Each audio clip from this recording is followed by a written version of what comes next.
joining me in part 2 of my video on the carvings found in Liverpool, Nova Scotia, presented by Corjan for the Curse of Oak Island, Season 10, Oh Well. I would like to thank Corjan for allowing me to use his photos for this video. And here's the disclaimer. My theories and conclusions and research do not necessarily reflect his own work, thoughts, or conclusions. He is still researching with Christopher Morford on what that fourth symbol in particular could mean. There's been a wide range of discussion of these carvings across social media, and I ended up speaking with several individuals with very qualified backgrounds. I've rolled their thoughts and feedback into my own concepts through my own lens. We'll never know who carved those images 1000% with the current available information, but we can look at what tools are required to make marks like that, who was there at the time, potential weathering, and also hidden history. Are the carvings on the stone in Liverpool, Nova Scotia, a leftover of missionaries sent to convert the indigenous peoples? Well, I'm certain that a good portion of the carvings on that beach are indigenous, but are those shown on the Curse of Oak Island earlier and left by those who would become known as the Knights Templar? I'd like to cover a few topics before getting into the potential meaning of the carvings. Background information is very important to relay so that you can understand why I drew my conclusions. Language crosses cultures due to trade. It is established that in a post-1492 world, the Portuguese were fishing in the northeast coastal waters, as were the Basque fishermen. Loan words is a real term in linguistics. Loan words have been discovered to exist in the Mi'kmaq language from the Basque whalers of the 1500s. Basque is a region in northern Spain. They consider themselves to be autonomous and a completely separate culture from all others. That language became a pidgin language used for trading between the two peoples that was in use apparently on up through the 1700s. French Acadians in the 1700s were living in close quarters amongst the Mi'kmaq before being deported and driven off the land by the English after 100 years of neighborly cohabitation. People of differing languages and customs will find a way to communicate and leave traces on accident, and sometimes on purpose, behind them.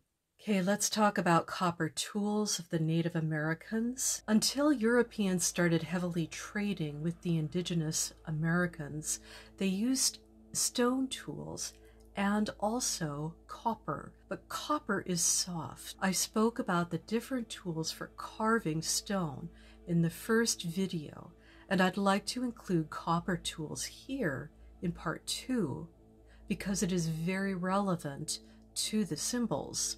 It's not possible to use copper tools to carve granite.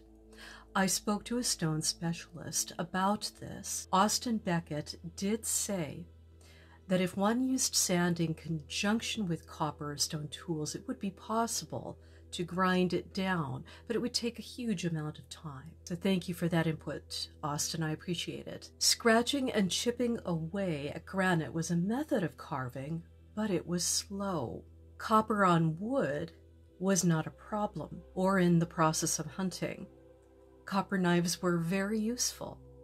Is it possible that in a hunter-gatherer society, like the Mi'kmaq, had the time to carve these symbols using copper, sand, or stone tools? Possible, but let's think about something else. Acquiring iron stone cutting tools brought by Europeans would eventually speed up the work.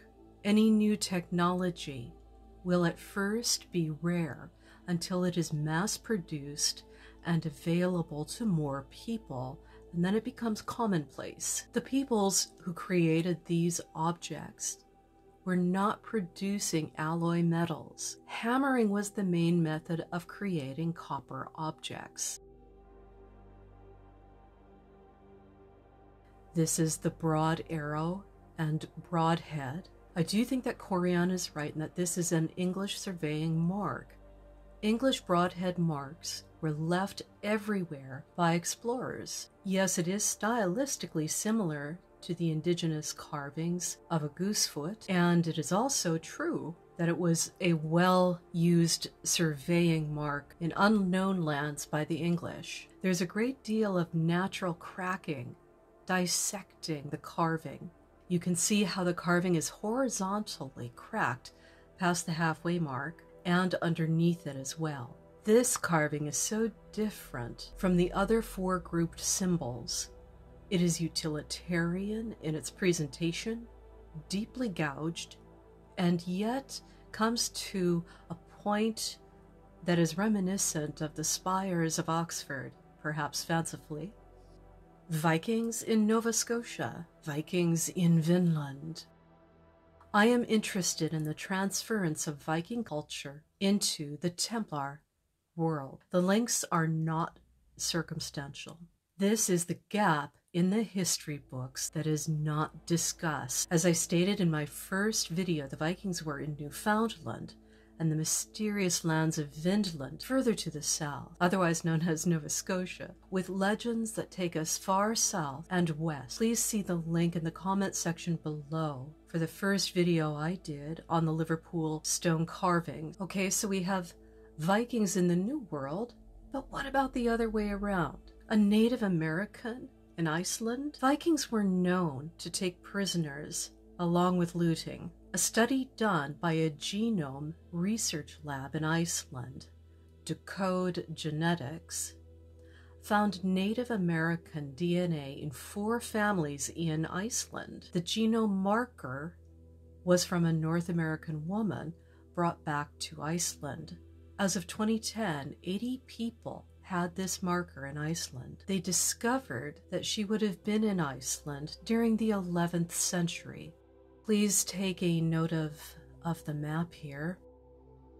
Vikings were known to be visiting North America since the 900s. I'm sure it was probably earlier. Bad weather, political strife, lack of food, lack of opportunities pushed them to seek out a better life. According to the sagas, Leif Erikson was exiled for manslaughter for 3 years. He survived and was welcomed back as a hero into society after his explorations in Vinland. The time frame of the Viking sagas told of Leif Erikson's voyages to a plentiful new world, a kind world. This crucible is for melting bronze and was found on Baffin Island at the Canadian Arctic Circle. It is dated to 1000 Common Era or AD.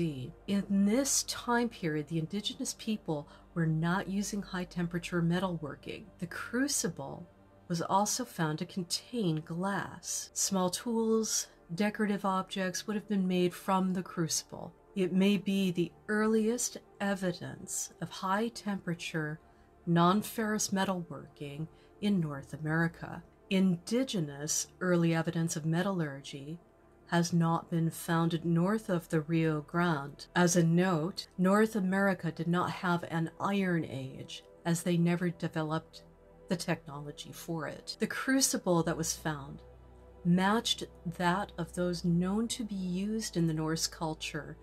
The alloy ratio traces left in the crucible were also known to be of European technology, and a South American transfer of knowledge was ruled out due to the ratio of the alloys. And there you can see on the map Baffin Island and the location where this crucible was found. Were the Norse able to handle industrial scale smelting and mining back home? Evidence of copper smelting and mining in Norway from at least the 1300s has been discovered via the name of a river in old texts, medieval, named after the metal copper.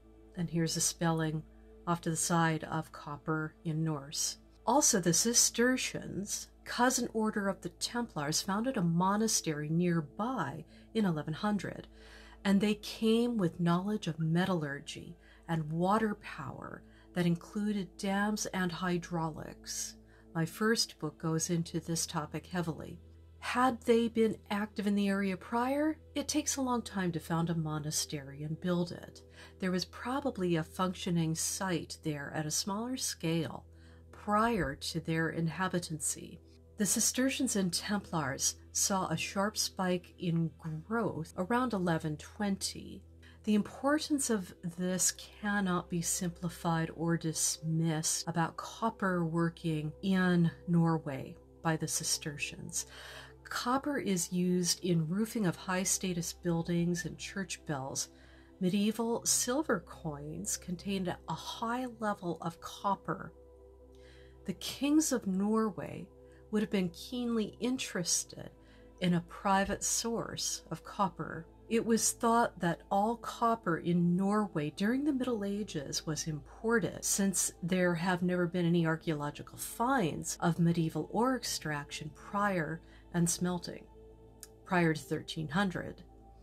Is it possible they were mining in North America and bringing it back? I think that in the future, more will be discovered on this front. This did not happen overnight. Metalworking is part of the old religion of Scandinavia and held with mystical reverence and significance. Think of Thor's mighty hammer, and you get the idea.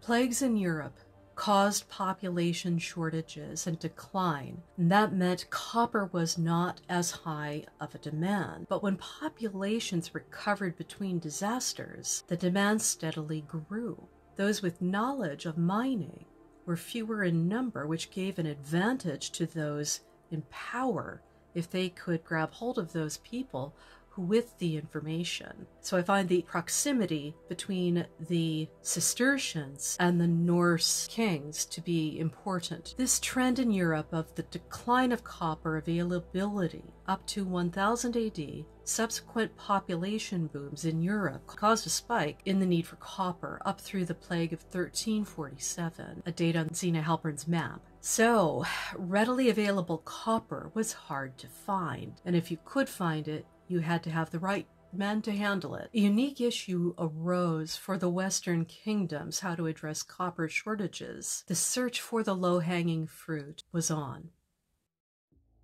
The old copper culture of the Great Lakes region. Surface mining is no secret in the ancient world of North and South America. Thousands of pits dot the shores of Lake Superior and date back as far as 8,000 years. The quality of the copper is very high around the Great Lake. Surface mining by digging pits was used rather than actual tunneling, which requires a different skill set, a skill set found in Europe. Because of its color, copper was associated with religious and decorative wear by elites. It's thought that a hammersmith blunt stone was used to fracture stone to extract the ore. It would have been a painstaking process. The copper pits can be anywhere from 5 feet to 30 feet deep and as wide.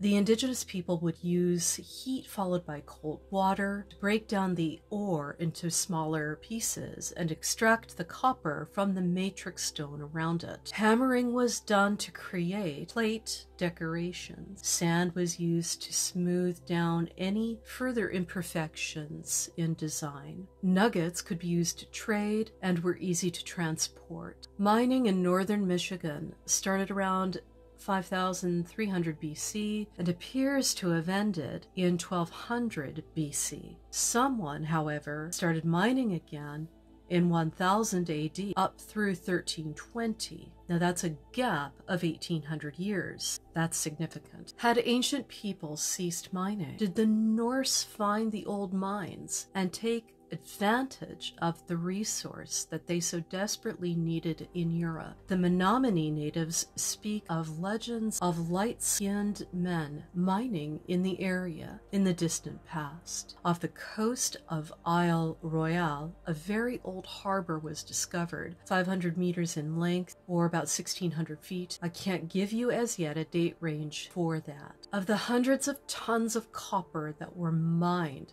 from the area, only 1% has been accounted for today. So not only were Native Americans taking it out of the area, but potentially Europeans were too. Mining appears to have followed the weather. No domestic permanent structures have been found on the shores of Lake Superior copper mining sites. It wasn't necessary to have permanent structures or housing, as everything was done via a shallow vessel. It was a camping situation, a temporary mining operation that followed the weather. An ancient canoe was found in the area that was 32 feet long. Smaller Viking longships would be perfect for this task. It's also possible that they traded with the original people for canoes and used those canoes to penetrate deeper into the Great Lakes area. Copper from Lake Superior used in Europe and the Holy Land would by and large go unnoticed today. Like stone, copper was reused, melted down, and used for any number of building, coinage, decorative work. When fashion and tech breakthroughs occurred, the old could be melted down for the new, and the origins of the copper would of course disappear and be forgotten. It's not financially feasible or desirable to run around and start trying to test antiques or church roofs for copper that may have originated from Lake Superior. But wouldn't it be fun? Moving on, this petroglyph of a sailing ship is just a few miles from Copper Harbor. This is a single-mast ship, square sail, and although the petroglyph has been cited as being Phoenician, I would think it's more likely a Viking longship. I'm not certain in this hostile environment that an ancient petroglyph would have survived several millennia of cold and heat weather expansion in the north. In an arid environment, that would more than likely be the place where it would have survived. So I think this is a more recent, early medieval Viking longship. It is my theory that Templar relay stations were built along the St. Lawrence River Valley and also Great Lakes out to Nova Scotia and of course Oak Island. Other colleagues of mine have made interesting discoveries.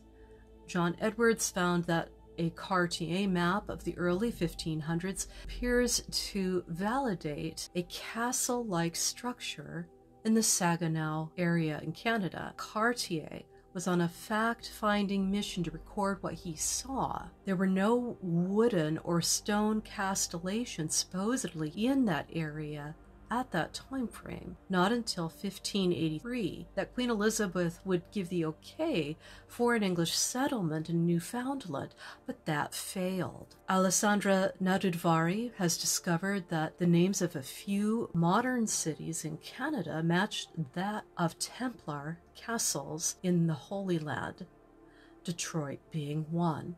The fur trade would eventually take over from copper. As I said earlier, the copper mining ceased in 1320. The fur trade eventually took over and became the commodity that the French crown protected and sent its junior family members out to leverage until the English crown were able to take and claim French territories. So the Crusades were another reason for the need of copper. For context, here is a map of Norway at its peak between 1263. It declined through plague, and its power retracted around 1347, of course. So there was a lot going on at that time because of the plague. The Sinclair family of Roslin Chapel fame in Scotland would become allied to the kings of Scotland versus the Norse. The Old Kingdom of Norway ceded lands to Scotland. Mankind may want to dominate a landscape, but it is the landscape that dictates where man may travel and set down roots. Indigenous tracts for trading that ancient peoples were in use time immemorial. So the Europeans would come along, use those same routes. There are so many reasons as to why there is so little domestic waste left behind. So later explorers were only retracing the steps of prior generations. Now granted, this happened over a long period of time, and with gaps, lost knowledge would take place. People would remember some things and forget other things, So they were constantly having to pick up where they left off, but still holding some knowledge that had been passed down. And of course, making their own new discoveries too. You can see that I'm using an offside teleprompter. I wasn't able to get the camera to cooperate today with my little mini teleprompter, and this is such a complicated video that it really did help to have this here with me today. Otherwise, I would have been showing you the back of several pages, and I'm sure that wouldn't be nearly as interesting. So thank you for bearing with me. Okay. Let's talk about the secrets of alchemy. The Cistercians and Templars showed a surprising level of scholastic knowledge and used it to their advantage. They took on board knowledge from other cultures and leveraged it, and that was partly what got them into trouble. Alchemy found its way into Spain via Islamic and Judaic scholars. Alchemy is the root word for chemistry, as many of you know, and has a history that goes back at least 1,000 years in the written form in Europe. As a royal who could afford to hire someone like Leonardo da Vinci, it was akin to besting the Joneses next door. So a great deal of energy was spent by the nobility and also religious orders on trying to crack the secrets of the universe. Metallurgy was part of this battleground for knowledge and fell under the auspices of alchemy. Sadly, it's important to keep in mind we are missing 90% of Europe's secular and chivalric manuscripts. Only a tiny percentage have survived down the centuries. So we're really working at a disadvantage trying to retrace what happened. Now, proving any theory is important. For an investigator such as myself, it's important not to overlook how much we've lost and extrapolate possibilities based on human activity. Or another term for that would be anthropology. All imagery from any culture has roots that come from centuries past, or from a provable flashpoint such as a Viking raid. So at last, with the background discussion finished, let's talk about the Liverpool stone symbols. Corjan and Christopher Morford viewed the first symbol on the left as the globus cruciger, the Christian symbol of global authority. Turn it upside down, and another image appears. Since the stone's orientation may have shifted over time, we don't know what the author's intention was. I do know that medieval inventory codes were meant to be read upside down during trading to veil the worth of the item being haggled over, such as grain in a bag. I know how hard Christopher and Corjan work. I'm not saying they are wrong. In fact, the following may be a second layer to the story. That's how codes go. It could be both. In order to protect one's sources and secret recipes, codes developed that were difficult to comprehend unless given the keys by its author, and they were passed down to apprentices. Alchemy was like a signature, and just as unique to its author, and though there was basic agreement as to what the overall shapes meant, an alchemist would often shift the image left to right. In the medieval European alchemical form of imagery, you have the mystery symbol, Luna, or the moon, and saltpeter. Now I'm going to skip around a little bit.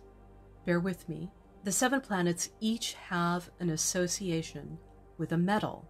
This image is from a book in the 1500s, German, Note the different ways the author depicts the moon, and each image has a different meaning to that particular alchemist. By the time this book on alchemy was written in the 1500s, these images had been around for several centuries. The moon is the symbol for silver, saltpeter, used to preserve meats, important for long sea voyages and the return home to Norway or France or Scotland or the Holy Land.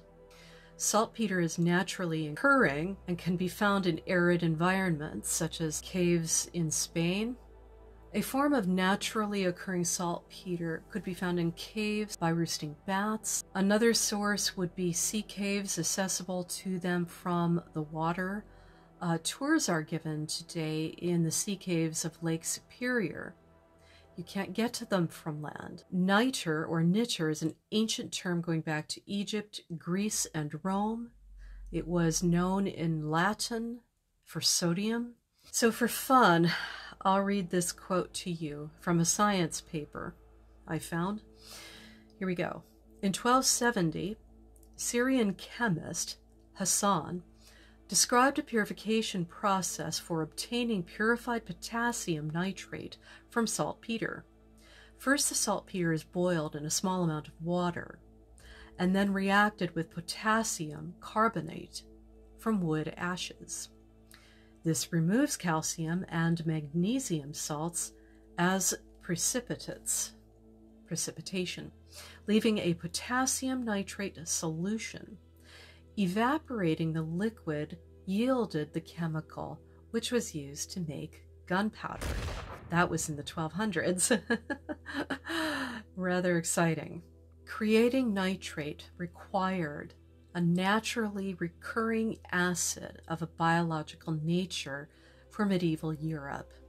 The wealthiest could dig a cellar beneath their stable block, and the saltpeter would start collecting on the walls and be scraped off of the walls of the cellar because the animals above it had been left to freely water the walls from above. Of course, that's a long process, isn't it? Now, saltpeter beds were also in use and of course would have to be encouraged, basically like farming saltpeter. Okay, so just for fun, here is the symbol for salt in alchemy. It is not too dissimilar, is it? Okay, back to Corjan's symbol.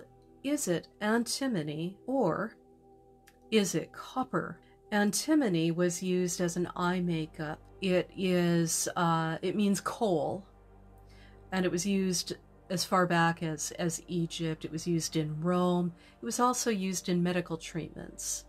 So Europe was not unaware of its potentials. Venus represents copper in the same way that sun equals gold in the world of alchemy. Okay, again, it's not exact, but neither is a signature. Is there a suggestion here for a direction, a time of year, based on the alchemical symbols for copper and silver translated into Venus and the moon?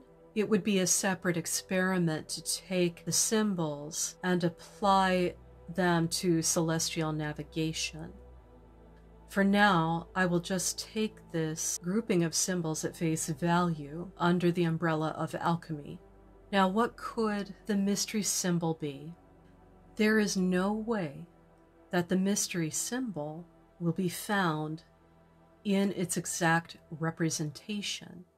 Based on the other three symbols next to it relating to alchemy and metals and the extraction of a valuable component used in battle, 3 out of 4 have swayed my thoughts that the fourth symbol is an amalgamation of thoughts, but it has multiple layers and concepts. I'm going to separate the components of the image out and share what I have concluded so far. Now, the following image may indeed be a blessing of protection and a Templar cross. The solar cross has been used around the globe for millennia, and it was a particular favorite for the Knights Templar. So how does that solar cross translate into alchemy? It is called verdigris, a byproduct of copper. Verdigris is an important component of protection for arrows in storage. Now, having been blessed by the protective circle and cross for dangerous situations by a military order, this has a dual meaning. Wars were a way of life in Europe, and verdigris is a byproduct of copper used in fletching arrows. It is a natural antifungal and kept micro critters from eating the feathers while you're building up your store of ammunition for a future battle that could take a couple of years to organize. They would take the copper byproduct and insert it into the grooves and lay the feather into the groove, and that's how they would protect the base of the feather from being munched away at and degraded. Verdigris has also been used as a pigment in paints for its green coloring and other art since ancient times. So this byproduct of copper was not a secret. During the Middle Ages, saltpeter was a major component for causing verdigris to come out of copper to encourage it. Various acids have been used over the centuries as well. Rather than waiting for natural weathering, it was used to speed up the process. Copper plates were laid in wine, which is highly acidic, and then you could scrape off the byproduct. Another method was to hang copper plates above hot vinegar pots. They would bury them in the ground and then dig, with dung, and then dig them up after a few weeks. Large stone dovecots that were used in Cistercian monasteries, they could scoop up the dung from the birdies, and it's highly acidic, and that would be used over copper plating to get that coloration and also verdigris out of the copper plating. And then, of course, that was, as I said, applied to an arrow slot to protect the feather. How many arrows do you think are going to be needed for a well-equipped army? So we're talking large amounts of copper. So who could have produced such an amazing feat or promoted it? Sigurd the Crusader, King of Norway, led the Norwegian Crusade of 1107 to 1110. He was actually the first European king to participate in the Crusades. Now, Templar mastermind Bernard de Clairvaux was yet to call on the kings of Europe for the Second Crusade of 1145.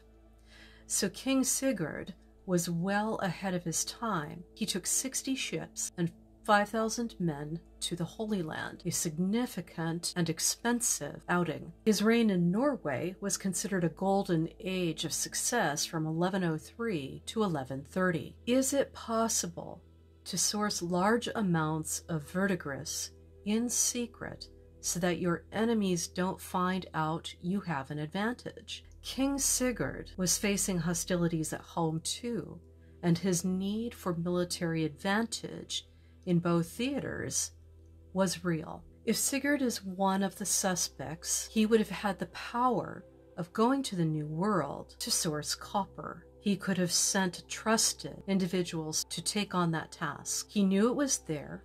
His ancestors had been mining off and on in the Great Lakes for at least a century prior.